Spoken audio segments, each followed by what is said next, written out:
What's up, guys? Vital Syntax here. I'm going to be doing a review for the Avermedia Live Gamer HD. Did an unboxing. I'll have a link in the description if you guys want to see the contents, what you get in the package. But we're going to go over the software that comes with this recording device and also comparing it to some of the software solutions for recording PC gameplay. So the software that the Avermedia Live Gamer HD uses is called ReCentral or Record Central. This is what the software looks like. There's some options in here about where you're going to save your videos to, run at startup, and a couple other options.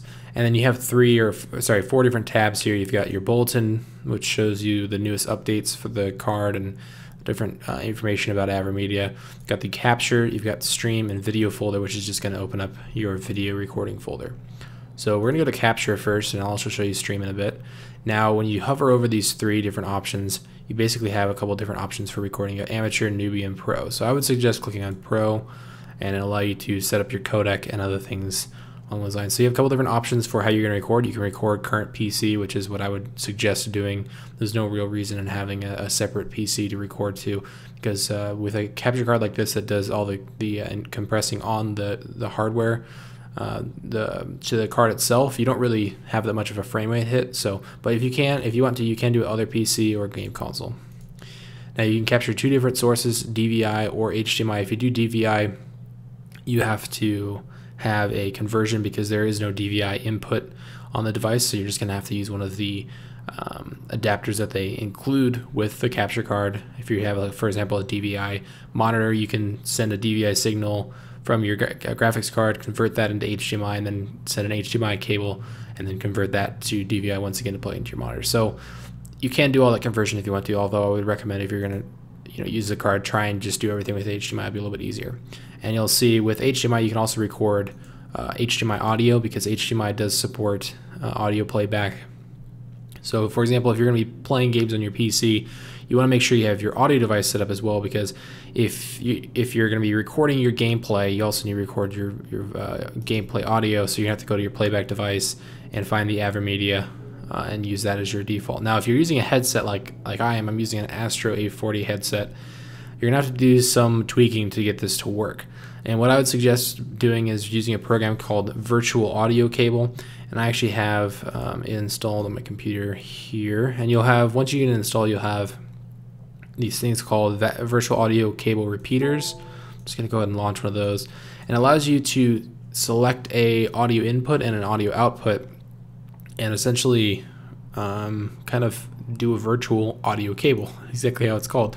So to set this up so that I can hear gameplay while I'm recording, then what I have to do is I have to set my playback device as the line 1, and then you have to go to recording and right click on this and go to properties, and you can set listen to line 1. So it would say listen to this device on whatever your headset playback device is. So essentially all this is doing is it's sending all of your gameplay through line 1, which is, this will show up once you hit, these won't show up until you have virtual audio cable installed, and then you'll set to listen to line 1 through your headset, and then you can tell line 1 to go to your Avermedia Live Gamer HD.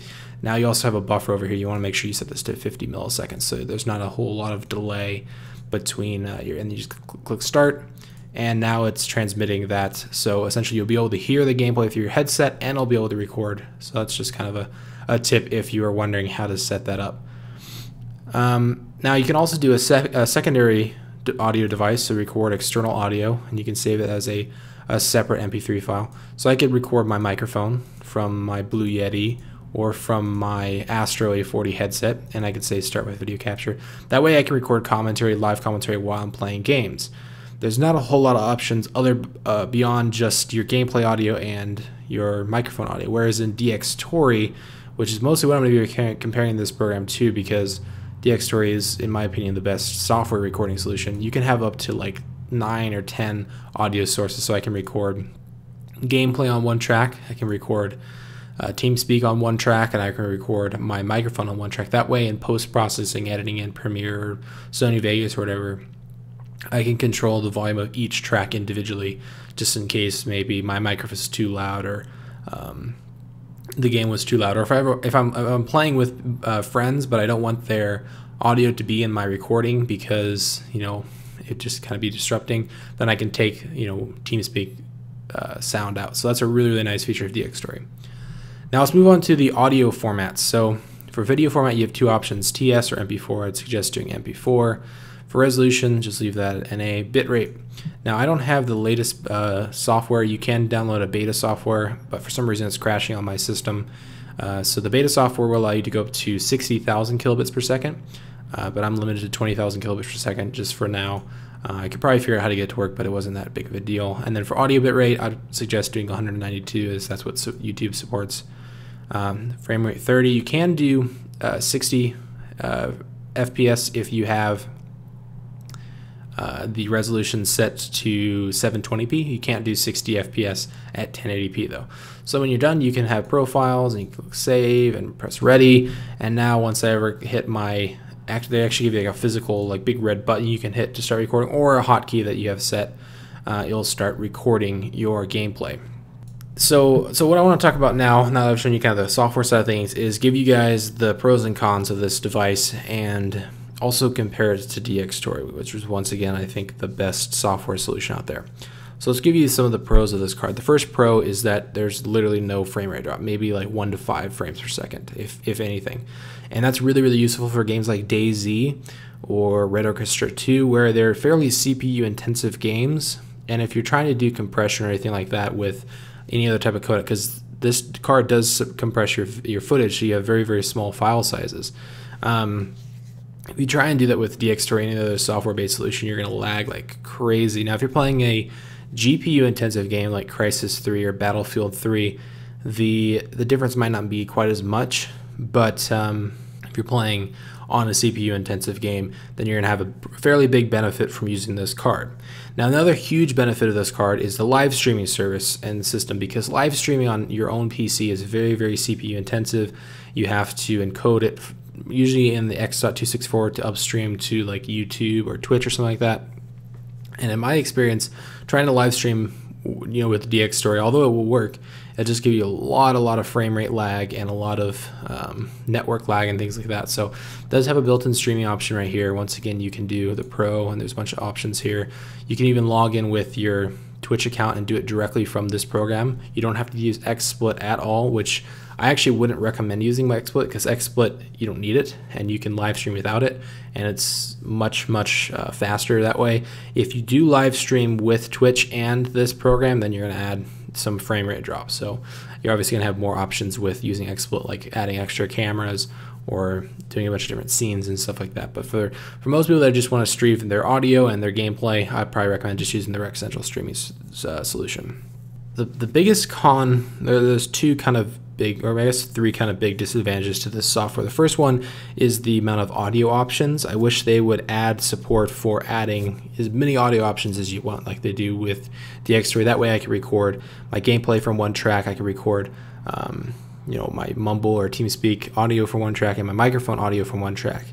That way I can edit in post-processing. And it would also be nice to have the ability to capture my microphone or my headset audio, like being able to choose it like you do here, but being able to choose a playback device like you do with DxStory, like this. So I can choose optical instead of having to do it over HDMI. That way you wouldn't have to use virtual audio cable to kind of use a repeater and send your audio from your headset to the HDMI cable. This is just kind of a pain in the butt to always kind of have that running in the background.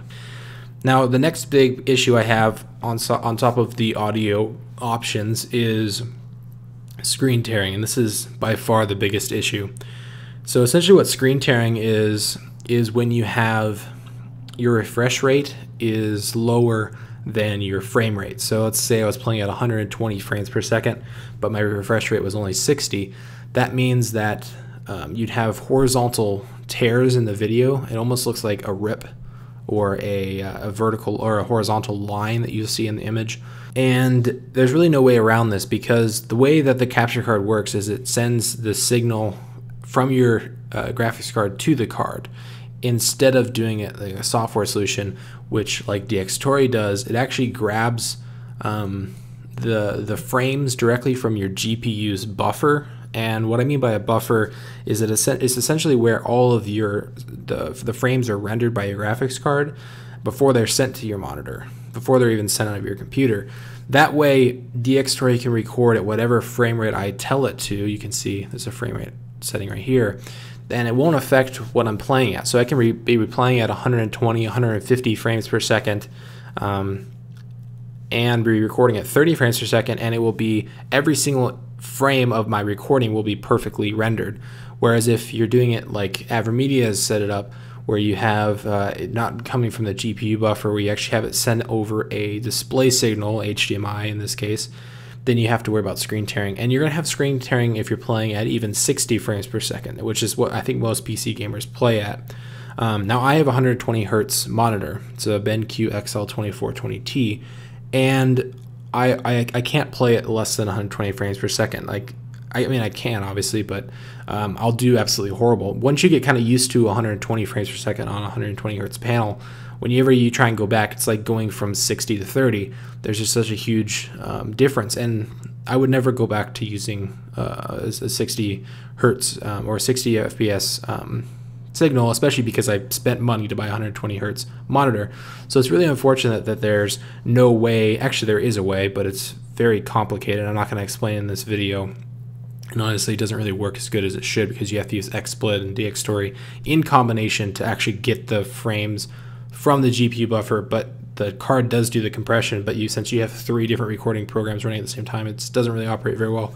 Essentially, what I'm trying to say is that you'll have screen tearing even if you're playing at 60 frames per second. It won't be quite as noticeable as if you're playing at 120 frames per second. If you're playing at 120 frames per second, it's like tearing all over the place, even like 3 or 4 tears per image, and that's something that I just can't have in my recording, because I think it just kind of ruins the video and the way they look. Now, also the last thing is bitrate. Now, like I mentioned earlier, they do have a new beta software that allows up to 60,000 kilobits per second, which I think is fairly high. But even after that, if you're compressing to an H.264, which is the codec that the Avermedia uses, and then you're compressing again to an H.264 codec after you've edited your video and you've compressed it to go up to YouTube, the video ends up looking very muddled and not very crisp.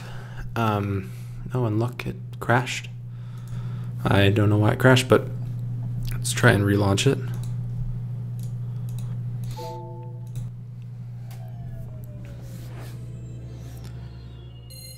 For the most part, it's fairly stable, but I've had it crash a couple times.